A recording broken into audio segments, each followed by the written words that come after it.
ওমরের সন্তান আব্দুল্লাহ আছে, যেই আব্দুল্লাহ রাদিয়াল্লাহু তাআলা আনহুর গায়ের মধ্যে যেই জামাটা পরিধান করে আছেন, ওই জামাটা সাধারণ কোনো জামা নয়। ওই জামাটার মধ্যে 10 থেকে 15টি তালিযুক্ত জামা পরিধান করে আসে। তার বন্ধুগণ আব্দুল্লাহ রাদিয়াল্লাহু তাআলা আনহুকে টিটকারি দিয়ে বলে, ওই যে প্রেসিডেন্টের ছেলে 10 থেকে 15টি তালি দেওয়া জামা পরিধান করে আসে।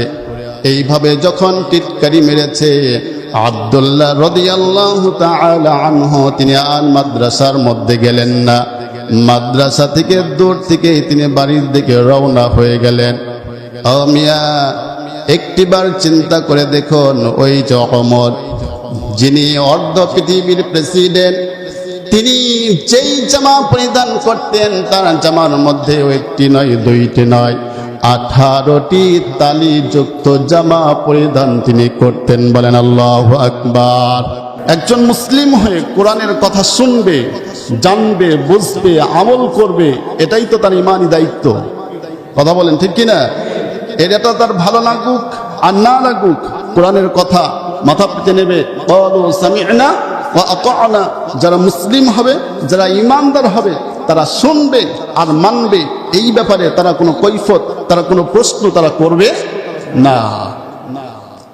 প্রিয় উপস্থিতি, তা আমি যে কথা বলতে চাচ্ছিলাম সেটি হলো, এই কিতাবের মধ্যে কোনো সন্দেহ বা কোনো ভুল নেই। এই কথা কি আমার? এই কথাটি বলেছেন কে?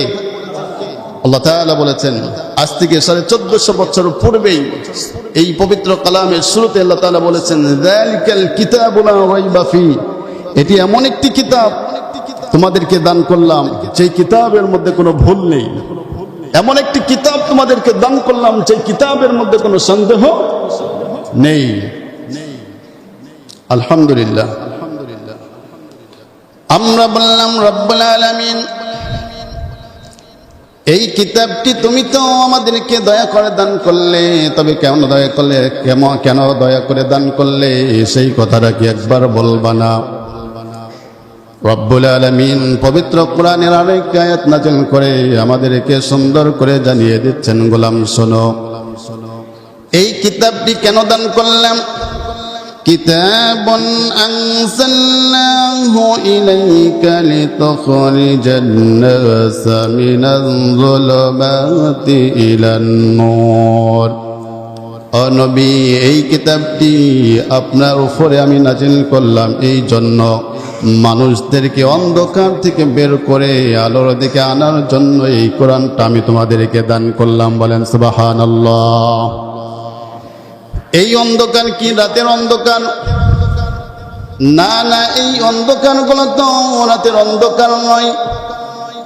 এই অন্ধকারগুলো হলো সমাজের মধ্যকার অন্ধকার, যে সমাজের মধ্যে আছে সুদ, ঘুষ, জিনা, ব্যভিচার, অন্যায়, জুলুম, নির্যাতন, চাঁদাবাজি, জবরদখল।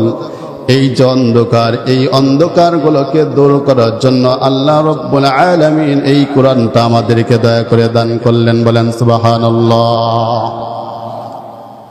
ও মিয়া, রাব্বুল আলামিন বললেন, ও গোলাম শোনো শোনো,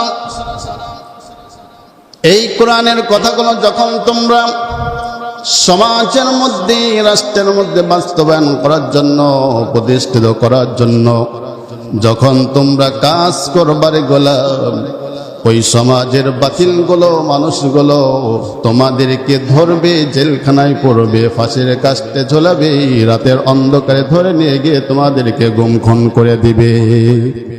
কথা বলেন ঠিক কি রে? তারা চাইবে এই জমিনের মধ্যে যেন কোরআনের রাজ কায়েম না হোক, কোরআনের আইন যেন প্রতিষ্ঠিত না হোক। তারা চাইবে, তারা ডান দিক থেকে, বাম দিক থেকে, সামনের দিক থেকে, পিছন দিক থেকে আঘাত করবে। আঘাত করে করে তারা সার্বিকভাবে চেষ্টা করে যাবে আল্লাহর জমিনে আল্লাহর দ্বীনটা যেন কায়েম না হয়।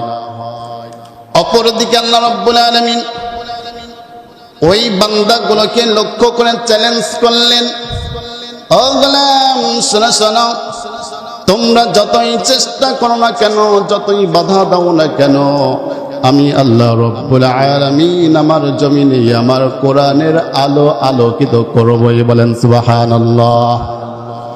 يريدون ليطفئوا نور الله بأفواههم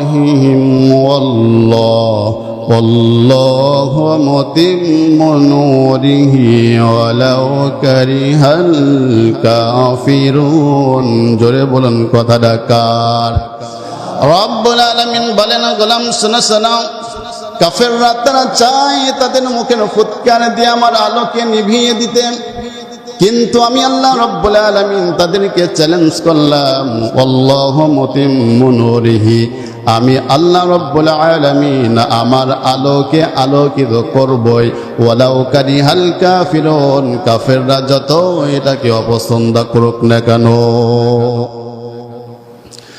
ও মিয়া, আল্লাহ রব্বুল আলামিন এরপরে লক্ষ্য করে বললেন, গোলাম শোনো শোনো, এই কোরআনটাকে আমি আল্লাহ রব্বুল আলামিন নাজিল করলাম, আমি আল্লাহ রব্বুল আলামিন নিজেই নাজিল করলাম, আর আমি আল্লাহ রব্বুল আলামিন নিজেই এর সংরক্ষণ করবার দায়িত্ব নিজে রেখে দিলাম। বলেন সুবহানাল্লাহ। ইন্না নাহনু নাযালনা যিকরা ওয়া ইন্না লাহু লাহাফিজুন। ও নবী, এই কোরআনটি আপনার উপরে নাজিল করলাম, কিন্তু এই কোরআনটাকে হেফাজত করবার দায়িত্ব আপনার হাতে দিলাম না, হেফাজত করবার দায়িত্ব আমি আল্লাহ রব্বুল আলামিন নিজেই রেখে দিলাম। বলেন সুবহানাল্লাহ। যেই কিতাবটি মহান মালিক নিজেই হেফাজত করবার দায়িত্ব নিয়েছেন, ওই কোরআনটাকে এই সমাজ থেকে বাতিল করা যাবে নাকি? যেই কোরআনটাকে হেফাজত করবার দায়িত্ব মহান মালিক নিজেই রেখে দিয়েছেন, ওই কোরআনের আলোকে যারা যতই চেষ্টা করুক না কেন নিভিয়ে দিতে পারবে নাকি? বরং আমরা দেখতে পেরেছি যুগে যুগে যারা এই কোরআনের বিরুদ্ধে লেগেছে, তারাই এই জমিন থেকে চিরতরের জন্য মুছে গিয়েছে। আল্লাহর কোরআন আছে, কিয়ামত পর্যন্ত থাকবে। কথা বলেন ঠিক কিনা? আমার প্রিয় বন্ধুগণ, আমার একটি প্রশ্ন জবাব দিয়ে বলুন দেখি, এই কোরআন দিয়ে যদি আমরা আমাদের সমাজ এবং রাষ্ট্রটাকে সাজাই, এই সমাজ এবং রাষ্ট্রটা কেমন হয়? অনেক সুন্দর হয়। কেমন সুন্দর হয়? কোরআন দিয়ে রাষ্ট্রটা আমরা যদি সাজাতে পারি, তাহলে পারে এই রাষ্ট্র সমাজের মধ্যে কোনো অন্যায় থাকবে না, জুলুম থাকবে না, নির্যাতন থাকবে না। কোনো মানুষ রাতের অন্ধকারে মানুষের সামনে মানুষকে কখনো খুন গুম করতে পারবে না। কথা বলেন ঠিক কিনা? আজ আমরা সমাজের মধ্যে কি দেখতে পাচ্ছি? একজন ভাইকে মানুষের সামনে কুপিয়ে কুপিয়ে দুনিয়া থেকে বিদায় করে দেওয়া হচ্ছে, তবু মানুষ কেউ কিছু বলতে পারছে না। কথা বলেন ঠিক কিনা? আমার প্রিয় বন্ধুগণ, গত রাত্রের ঘটনা, ঢাকা গাজীপুর, একজন আমাদের সাংবাদিক ভাইকে অসংখ্য মানুষের সামনে কুপিয়ে কুপিয়ে দুনিয়া থেকে বিদায় করে দিল। হারে, আমার ওই ভাইকে বাঁচানোর জন্য একজন মানুষে এগিয়ে যায় নাই। শুধু তাই নয়, আমাদের ভেড়া মারার খবর, গত রাতে একজন মাইক্রো ড্রাইভার ভাইকে কুপিয়ে গলা কেটে দুনিয়া থেকে বিদায় করে দিল। আমার প্রিয় বন্ধুগণ, এই কোরআনের রাত যদি একবারের জন্য কায়েম হয়ে যায়, এই কোরআনের রাত যদি আমরা একবার এই সমাজ রাষ্ট্রের মধ্যে প্রতিষ্ঠিত করতে পারি, আল্লাহর কসম, আল্লাহর কসম, আল্লাহর এই জমিনের মধ্যে কোনো গুম আর খুন থাকবে না। যেমন রাষ্ট্র পরিচালনা করেছিলেন হযরত ওমর রাদিয়াল্লাহু তাআলা আনহু, তিনি এমন একজন প্রেসিডেন্ট তিনি ছিলেন, তিনি তো সর্বপ্রথম তিনি প্রেসিডেন্ট ছিলেন না, তিনি এমন একজন মানুষ ছিলেন, ওই সময়কার বলা যায় সবচেয়ে টপ লিডার একজন সন্ত্রাস ছিলেন। কথা বলেন ঠিক কিনা? যেই মানুষটি তলোয়ার বের করে বিশ্ব নবীজিকে দুনিয়া থেকে বিদায় করে দেওয়ার জন্য দৌড়াতে পারে, বলেন দেখে ওই মানুষটির চাইতে বড় সন্ত্রাস কি আর জমিনে কেউ থাকে নাকি? কিন্তু আমর রাদিয়াল্লাহু তাআলা আনহু তিনি যখন ইসলাম গ্রহণ করলেন, এই কোরআনের ছায়াতলে চলে আসলেন। এই কোরআনের ছায়াতলে আসার সঙ্গে সঙ্গে আল্লাহ রব্বুল আলামিন ওমরকে এমন ভাবে কবুল করলেন, বিশ্ব নবীজি বলেন আমি হলো শেষ নবী, আমি হলো শেষ রাসূল, আমার পরে যদি কোনো নবী হতো ওমর নবী হয়ে যেত। আল্লাহু আকবার। আমার পরে যদি কোনো নবী হতো তাহলে ওমর নবী হয়ে যেত। আসাদুহুম ফি আমরিল্লাহি ওমর। আমার পরে কোনো নবী নাই, আমার পরে কোনো রাসূল নাই, আমার পরে যদি কোনো নবী হতো, কোনো রাসূল হতো, ওমর নবী হয়ে যেত। কেমন পাওয়ারফুল একজন মানুষ, কেমন আমলদার একজন মানুষ তিনি হয়ে গিয়েছিলেন। সেই ওমর রাদিয়াল্লাহু তাআলা আনহু অর্ধ পৃথিবীর তিনি প্রেসিডেন্ট। আল্লাহু আকবার। অর্ধ পৃথিবীর তিনি প্রেসিডেন্ট। তিনি এই কোরআন দিয়ে রাজ্য পরিচালনা করেছিলেন। অর্ধ পৃথিবী তিনি পরিচালনা করেছিলেন এই কোরআন দিয়ে। আমার প্রিয় বন্ধুগণ, হযরত ওমর রাদিয়াল্লাহু তাআলা আনহু তিনি রাষ্ট্র প্রেসিডেন্ট। তার সন্তান, ছোট্ট একটা সন্তান আব্দুল্লাহ, এই আব্দুল্লাহ রাদিয়াল্লাহু তাআলা আনহুকে বললেন, ওরে আব্দুল্লাহ যাও, ওই যে আমার বন্ধু নবীর সাহাবী আবু হুরায়রা কোরআন শিক্ষা দেয়, কোরআন শিক্ষা গ্রহণের জন্য যাও, মাদ্রাসায় চলে যাও, আবু হুরায়রার নিকটে চলে যাও, মাদ্রাসায় যাও, কোরআন শিখো, হাদিস শিখো, ফিকহ শিখো, দ্বীন বুঝো। ওমর রাদিয়াল্লাহু তাআলা আনহু সুন্দর করে পরিপাটি করে সন্তান আব্দুল্লাহ রাদিয়াল্লাহু তাআলা আনহুকে বের করে দিলেন। আব্দুল্লাহ রাদিয়াল্লাহু তাআলা আনহু মাদ্রাসায় যাচ্ছেন। মাদ্রাসার সামনে গিয়ে তার বন্ধুগণ ওই আব্দুল্লাহ রাদিয়াল্লাহু তাআলা আনহুর দিকে হাত ইশারা করে টিটকার দিয়ে বলেন, ওই যে দেখো প্রেসিডেন্টের ছেলে আসে, ওই যে দেখো অর্ধ পৃথিবীর প্রেসিডেন্টের ছেলে ওমর, ওমরের সন্তান আব্দুল্লাহ আসে। যেই আব্দুল্লাহ রাদিয়াল্লাহু তাআলা আনহুর গায়ের মধ্যে যেই জামাটা পরিধান করে আছেন, ওই জামাটা সাধারণ কোনো জামা নয়। ওই জামাটার মধ্যে 10 থেকে 15টি তালিযুক্ত জামা পরিধান করে আসে। তার বন্ধুগণ আব্দুল্লাহ রাদিয়াল্লাহু তাআলা আনহুকে টিটকার দিয়ে বলে, ওই যে প্রেসিডেন্টের ছেলে, প্রেসিডেন্টের ছেলে 10 থেকে 15টি তালি দেওয়া জামা পরিধান করে আসে। এইভাবে যখন টিটকারি মেরেছে, আব্দুল্লাহ রাদিয়াল্লাহু তাআলা আনহু তিনি আর মাদ্রাসার মধ্যে গেলেন না। মাদ্রাসা থেকে দূর থেকে তিনি বাড়ির দিকে রওনা হয়ে গেলেন।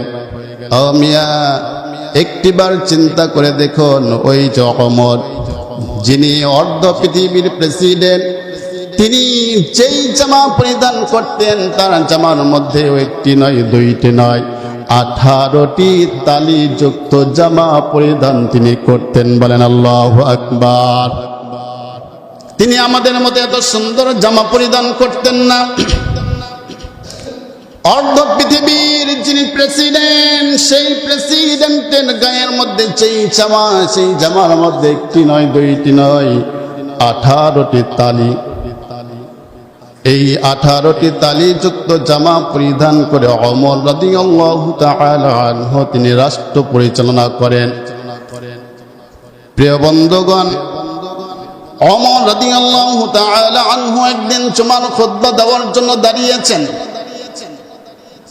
জুমার খুতবা দেওয়ার জন্য ওমর রাদিয়াল্লাহু তাআলা আনহু দাঁড়িয়েছেন। নিজ থেকে একজন সাহাবী ওমরের জুব্বা মুবারকটা টেনে ধরেছেন। ওমরকে লক্ষ্য করে বললেন, ওরে ওমর, তুমি হতে পারো প্রেসিডেন্ট, তুমি হতে পারো হয়তোবা এই মসজিদ নববীর ইমাম, কিন্তু আজ আমি তোমাকে একটি প্রশ্ন করতে চাই। আমার প্রশ্নের জবাব যদি না দাও তাহলে আমি তোমার এই নামাজের ইমামতি ইহতেরামি করব না। তুমি যদি আমার প্রশ্নের জবাব দিতে না পারো, এই মসজিদের নববী ভর্তি মুসল্লি কেউ তোমার নামাজের ইক্তেদা করবে না। ওমর রাদিয়াল্লাহু তাআলা আনহু বললেন, বলো ভাই তোমার কি প্রশ্ন আছে, বলো ভাই তোমার কি প্রশ্ন আছে। ওমর রাদিয়াল্লাহু তাআলা আনহু তিনি দাঁড়ানো থেকে বসে গেলেন, আর তিনি বললেন, ও ভাই তোমার প্রশ্নের জবাব যদি দিতে না পারি, আমি ওমর বললাম আজকে এই মসজিদের নববীতে আমি ওমরের নামাজের ইমামতে আজ হবে না। বলেন আল্লাহু আকবার। সাহাবী লক্ষ্য করে বললেন, ওমর রাদিয়াল্লাহু তাআলা আনহু, এই যে জুমার নামাজ, এই জুমার নামাজের জন্য কেউ একটা সুন্দর পোশাক পরিধান করে আসতে পারে নাই, কেউ একটা সুন্দর জামা পরিধান করে আসে নাই, কিন্তু তুমি ওমরের গায়ের মধ্যে একটা সুন্দর জামা আমি দেখতে পাচ্ছি। বাইতুল মাল থেকে জামার জন্য একটি কাপড় বিলি হয়েছে, একটি কাপড় সবাইকে দেওয়া হয়েছে, যেই কাপড়ের ভাগ আপনি পেয়েছেন, ওসমান পেয়েছে, আলী পেয়েছে, আমিও পেয়েছি, কিন্তু যেই কাপড়টি আমরা পেয়েছি ওই কাপড়টা দিয়ে এত সুন্দর জুব্বা কখনো হবে না। যেই কাপড়টা আমরা পেয়েছি ওই কাপড়টা দিয়ে এত লম্বা জুব্বা কখনো হবে না। আমার মনে হয় আমরা যে একটি কাপড় পেয়েছি ওই কাপড়ের সঙ্গে সঙ্গে আপনি একটি কাপড় বাইতুল মাল থেকে একটি কাপড় আপনি চুরি করেছেন, একটি কাপড় আপনি চুরি করেছেন। এই যে চুরি করা কাপড় পরিধান করে আপনি যদি নামাজের ইমামতি করেন, আমরা কেউ আপনার নামাজের ইমামতি কেউ নামাজ আদায় করব না। ওমর রাদিয়াল্লাহু তাআলা আনহু চোখ দিয়ে দর করে পানিগুলো বেরিয়ে পড়ে। ওমর রাদিয়াল্লাহু তাআলা আনহু লক্ষ্য করে বললেন, ও নবীজির সাহাবীরা তোমরা শোনো, ও নবীজির সাহাবীরা তোমরা শুনে রাখো, আজকে তুমি যে প্রশ্ন করেছো এই প্রশ্নের জবাব আমি দেব না, আমার সন্তান আব্দুল্লাহ রাদিয়াল্লাহু তাআলা আনহু দেবে। বলেন সুবহানাল্লাহ। কই আব্দুল্লাহ রাদিয়াল্লাহু তাআলা আনহু চলে আসলেন। এই ঘটনাটি হলো ওমর রাদিয়াল্লাহু তাআলা আনহু শাসন আমলের শেষ দিকে। ওমর রাদিয়াল্লাহু তাআলা আনহু তার শাসন আমল প্রায় 10 বছরের অধিক ছিল। 9 বছরের দিকের এই ঘটনাটি। আব্দুল্লাহ রাদিয়াল্লাহু তাআলা আনহু দাঁড়িয়ে গেলেন, চোখের পানিগুলো ফেলাই দিলেন, আর নবীর সাহাবীদেরকে লক্ষ্য করে বললেন, ওগো নবীজির সাহাবীরা আমার বাবাকে খবরদার, তোমরা কেউ চোর বলে সাব্যস্ত করবা না। আমার বাবাকে কি তোমরা চেনো না? আমার বাবা কেমন মানুষ, আমার বাবা কেমন মানুষ তোমরা কি জানো না? আমার বাবার ব্যাপারে একটি কথা তোমাদেরকে জানাই, ভালো করে শোনো। আমি আব্দুল্লাহ রাদিয়াল্লাহু তাআলা আনহু আমার মার নিকটে গেলাম একদিন। মাকে বললাম, মা আমি একটি ওট কিনতে চাই। আমার মার কাছ থেকে জমাকৃত কিছু অর্থ নিয়ে বাজার থেকে একটি শুকনো ওট কিনলাম। এই শুকনো ওটটা নিয়ে গিয়ে বাজারে উঠালাম। শুকনো ওট কেনার পরে ওই শুকনো ওটটাকে ঘাস খাইয়ে তরতাজা বানালাম, সুন্দর হুষ্ট বানালাম। কিছুদিন পর ওই ওটটাকে নিয়ে বাজারে উঠালাম। বাজারে ওঠানোর পর আমার বাবা ওমর রাদিয়াল্লাহু তাআলা আনহু মুখটা কাপড় দিয়ে বাঁধলেন, বেঁধে আমার সামনে গেলেন, আমি যেন চিনতে না পারি। আমাকে গিয়ে জিজ্ঞেস করলেন, তোমার ওটটার দাম কত, মূল্য কত? আমি বাবাকে চিনতে না পেরে আমি বললাম, আমার এই উটের দাম হলো 200 দিরহাম। আমার বাবা কিছুক্ষণ পর তার মুখ থেকে কাপড়টা খুলে খালি মুখ নিয়ে আমার সামনে এবারে আসলেন। আসার পরে বললেন, ওরে আব্দুল্লাহ রাদিয়াল্লাহু তাআলা আনহু, তুমি এই উটটা পেলে কোথায় বলো? ওরে আব্দুল্লাহ এই উটটা পেলে কোথায় বলো? আমি আব্দুল্লাহ রাদিয়াল্লাহু তাআলা আনহু আমার বাবাকে লক্ষ্য করে বললাম, বাবা আমার মার কাছ থেকে জমাকৃত কিছু অর্থ 100 দিরহাম নিয়ে আমি বাজার থেকে একটি শুকনো ওট আমি ক্রয় করেছিলাম। এই ওটটা ওই যে আপনি মসজিদে নববীতে যেখানে দাঁড়িয়ে দাঁড়িয়ে খুতবা দেন তার পাশেই পরিত্যক্ত যেই জায়গাগুলো আছে ওই জায়গার মধ্যে যেই ঘাসগুলো হয় ওই ঘাসগুলো কেটে কেটে এই ওটটাকে খাইয়ে খাইয়ে হুষ্ট সুন্দর বানিয়ে আজকে বাজারে আমি উঠিয়েছি। বলেন আল্লাহু আকবার। ওমর রাদিয়াল্লাহু তাআলা আনহু সঙ্গে সঙ্গে তার সন্তানকে লক্ষ্য করে বললেন, বাবারে তুমি কি করেছো? ওই যে মসজিদ নববীর পাশে যেই জায়গা পড়ে আছে ওই জায়গা তো মদিনার জনগণের, ওই জায়গা তো আমি ওমরের না, ওই জায়গা তো আমার না, ওই জায়গা তো মদিনার জনগণের।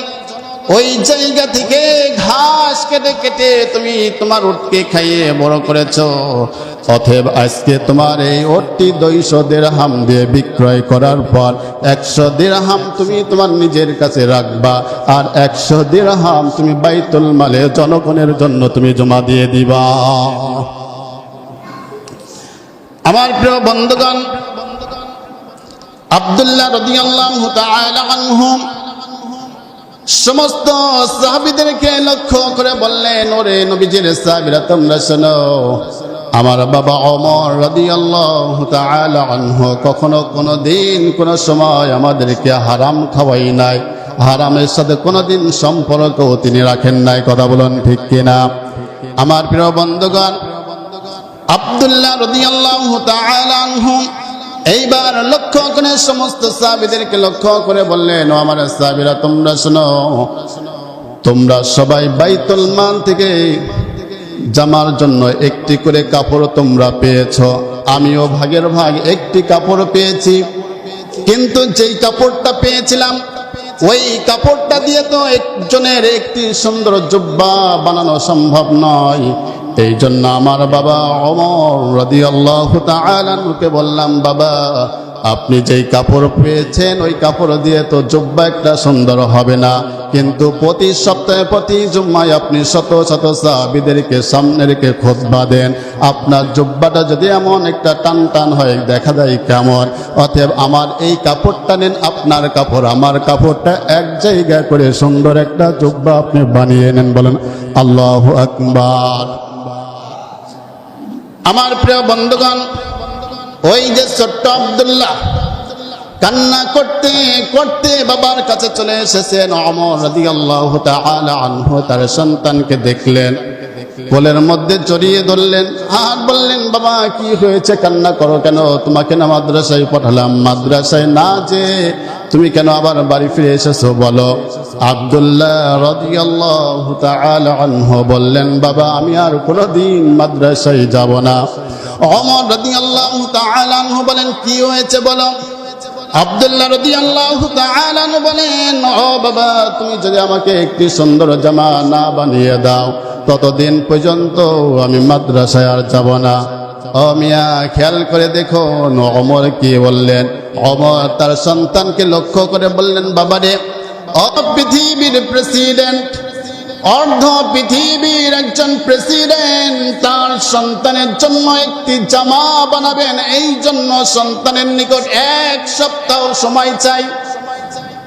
অথচ আপনি আমি আমরা সবাই একজন সাধারণ মানুষ হওয়ার পরে আমার সন্তান যদি আমার নিকট একটি জামা চাই, বলুন দেখি সঙ্গে সঙ্গে একটি নয় কয়েকটি জামা আমার সন্তানকে কিনে এনে দেওয়ার মতো আমাদের যোগ্যতা আছে। কথা বলেন ঠিক কিনা? অথচ ওমর রাদিয়াল্লাহু তাআলা আনহু তিনি অর্ধ পৃথিবীর তিনি প্রেসিডেন্ট। এই প্রেসিডেন্ট তার সন্তানের নিকট তিনি বলেন, জামাকে 1 সপ্তাহ সময় দাও, দেখি তোমার জন্য একটি জামার ব্যবস্থা আমি করতে পারি কিনা। ওমর রাদিয়াল্লাহু তাআলা আনহু কি করলেন? একটি চিঠি লিখলেন অর্থমন্ত্রীর নিকট একটি চিঠি লিখলেন। চিঠিটা লিখে ওই অর্থমন্ত্রীর নিকটে পাঠালেন। অর্থমন্ত্রী ছিলেন হযরত বেলাল রাদিয়াল্লাহু তাআলা আনহু। যেমন প্রেসিডেন্ট তেমন একজন আবার অর্থমন্ত্রী, কথা বলেন ঠিক কিনা? বেলাল রাদিয়াল্লাহু তাআলা আনহু চিঠিটা খুললেন। চিঠিটা খুলে পড়ে দেখলেন অর্ধ পৃথিবীর যিনি প্রেসিডেন্ট তিনি বিনয়ের সঙ্গে ওই অর্থমন্ত্রীকে বললেন, ওরে বেলাল, আমাকে কি 1 মাসের অগ্রিম বেতন কি দেওয়া যায় নাকি? আমাকে অগ্রিম 1 মাসের বেতন কি আমাকে দেওয়া যায় নাকি? এই কথাটুকু লিখে অর্থমন্ত্রীর নিকটে পাঠিয়েছেন। হযরত বেলাল কি করলেন? হযরত বেলাল রাদিয়াল্লাহু তাআলা আনহু ওই চিঠিটার উল্টা পিঠে আবার 2টা লাইন লিখলেন। 2টা লাইন লিখে হযরত ওমর রাদিয়াল্লাহু তাআলা আনহুর নিকটে আবার পাঠিয়ে দিলেন। হযরত ওমর রাদিয়াল্লাহু তাআলা আনহু চিঠিটা খুললেন। চিঠিটা খুলে 2টা লাইন করে ওমর রাদিয়াল্লাহু তাআলা আনহু নিজের চোখের পানিগুলো আর তিনি ধরে রাখতে পারেন না। আমার প্রিয় বন্ধুগণ, ওমর রাদিয়াল্লাহু তাআলা আনহু চিঠি খুলে দেখলেন বেলাল রাদিয়াল্লাহু তাআলা আনহুর পক্ষ থেকে বলা হয়েছে, আরে ওমর, তুমি যদি আমাকে 2টা প্রশ্নের উত্তর দিতে পারো, 2টা প্রশ্নের অ্যান্সার তুমি যদি আমাকে দিতে পারো, তাহলে অবশ্যই তোমাকে 1 মাসের বেতন অগ্রিম তোমাকে দেওয়া হবে। নাম্বার 1 হলো, তুমি আজকে অর্ধ পৃথিবীর প্রেসিডেন্ট আছো। আগামী 1 মাস এই দেশের জনগণ তোমাকে আবার 1টি মাস ক্ষমতায় রাখবে, এর কি গ্যারান্টি আছে বলো? আল্লাহু আকবার বলবেন না? এই দেশের জনগণ তোমাকে আগামী 1 মাস আবার ক্ষমতা রাখবে, এর কি গ্যারান্টি আছে বলো? তুমি যদি এর গ্যারান্টি দিতে পারো, তাহলে অবশ্যই তোমাকে আমি 1 মাসের বেতন অগ্রিম দিতে পারবো। পরেক্ষণে কথার ব্যাখ্যা দিয়ে বললেন, মানলাম, বুঝলাম, হয়তোবা জোর করে হলেও 1 মাস তুমি থাকতে তুমি পারবা, কিন্তু 2য় নাম্বার প্রশ্ন অ্যান্সার তুমি যদি আমাকে দিতে পারো, অবশ্যই তোমাকে 1 মাস বেতন অগ্রিম দিয়ে দেব। 2য় নাম্বার প্রশ্ন করে বললেন, ওরে ওমর, তুমি আগামী 1 মাস যে বেঁচে থাকবা, জীবিত থাকবা, এর কি গ্যারান্টি আছে বলো? এর কি গ্যারান্টি আছে বলো? এই গ্যারান্টি যদি তুমি আমাকে দিতে পারো, তাহলে অবশ্যই আমি তোমাকে 1 মাসের বেতন অগ্রিম তোমাকে আমি দিতে পারবো। আমার প্রিয় বন্ধুগণ, বলেন দেখে, 1 মাস কেন, 1 দিনের কোনো গ্যারান্টি আছে নাকি? 1 দিন নয়, 1 ঘন্টার গ্যারান্টি আছে নাকি? 1 মিনিটের কোনো গ্যারান্টি আছে নাকি? আমরা বাড়ি থেকে মসজিদে এসেছি, মসজিদ থেকে বাড়ি ফিরতে পারবো, এরও কোনো গ্যারান্টি আছে নাকি? এরও তো কোনো গ্যারান্টি নেই। হযরত ওমর রাদিয়াল্লাহু তাআলা আনহু রবের কাছে চোখের 2টো পানি ফেলাইয়ে বললেন, রব্বুল আলামিন, আমি বুঝতে পারি না, আমাকে ক্ষমা করে দাও। আল্লাহু আকবার। আমার প্রিয় বন্ধুগণ, এমন একজন শাসক এই বাংলার জমিনের বড় প্রয়োজন, কথা বলেন ঠিক কিনা? এমন একজন শাসক যদি আমাদের দেশে যদি হয়ে যেত, তাহলে এই দেশের লক্ষ কোটি কোটি টাকা কখনো পাচার হতে পারত না। ওমরের মতো যদি একজন শাসক এই বাংলার জমিনে আমরা যদি পেতাম, তাহলে এই বাংলার জমিনে কখনো অন্যায় থাকতো না, জুলুম থাকতো না, নির্যাতন থাকতো না, কথা বলেন ঠিক কিনা? এমন একজন শাসক আজকে বাংলার জমিনে বড় প্রয়োজন, কথা বলেন ঠিক কিনা? এমন একজন শাসক আগামী দিনে বাংলার জমিনে দেখতে চাই, কথা বলেন ঠিক কিনা? এমন একজন শাসক যেন আমাদের বাংলার জমিনে রব্বে কারীম আমাদের জন্য কবুল করে নেন। এই জন্য তাহাজ্জুদের নামাজে দাঁড়িয়ে দাঁড়িয়ে রবের কাছে আমাদেরকে বলতে হবে, কথা বলেন ঠিক কিনা? দাও খোদা দাও আমায় আবার অমর দরজ দিল, দাও খোদা দাও আমায় আবার অমর দরজ দিল, দাও আলীর মতো বীর সেনানী আলীর মতো বীর সেনানি জগতে নিখিল দাও খোদা দাও আমায় আবার অমর দরজ দিল হামজাকে দাও ঘরে ঘরে জীবন দিতে অকাতরে হামজাকে দাও ঘরে ঘরে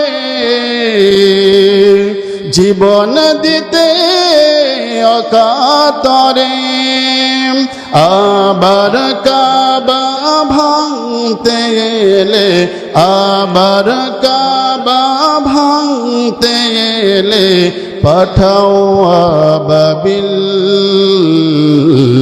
দাও খোদা দাও আমায় আবার অমর দরজ দিল দাও খোদা দাও আমায় আবার অমর দরজ দিল সচ্চা ঈমান দিয়ে পাঠাও শত সাহাবা তাদের দেখে বিশ্ব আবার বলো মারহাবা সচ্চা ঈমান দিয়ে পাঠাও শত সাহাবা তাদের দেখে বিশ্ব আবার বলো মারহাবা আবার পাঠাও আবু বকর ফিতনা ফাসাদ আসুক সমর আবার পাঠাও আবু বকর ফিতনা ফাসাদ আসুক সমর অনহর টুট পাহাড় সম অনহর টুট পাহাড় সম দাও সে মনের মিল দাও খোদা দাও আমায় আবার অমর দরজ দিল দাও খোদা দাও আমায় আবার অমর দরজ দিল দাও আলীর মতো বীর সেনানি দাও আলীর মতো বীর সেনানি জগতে নিখিল দাও খোদা দাও আমায় আবার অমর দরজ দিল দাও খোদা দাও আমায় আবার অমর দরজ দিল